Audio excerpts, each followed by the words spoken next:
There's a lot of misinformation in the market, and I think, as I'm sure we'll talk about as we're up here, I think in some ways you have these kind of holy wars playing out. One of them is this idea that, hey, these things will never solve payments problems at scale because of the volatility. Let's think about that for a minute. So I can enable an XRP transaction in 3 seconds, and so I have to take the volatility risk of XRP for 3 seconds. Or I can use fiat and use a wire transfer, and I'll say through SWIFT, and that usually is about 3 days. 3 days is 270,000 seconds. So it's almost 100,000 seconds, 100,000 times longer than an XRP transaction. The way you calculate volatility is volatility times time.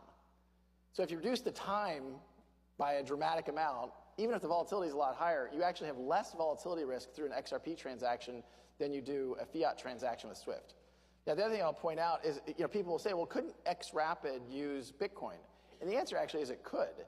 And we've even thought about, architecting the product. There may be circumstances where we would use that because of liquidity. But a Bitcoin transaction today, on average, takes about 45 minutes in, 45 minutes out. So you're talking about an hour and a half of volatility risk as opposed to 3 seconds. So we think XRP is very uniquely positioned to solve that cross-border payments problem. Yeah, you may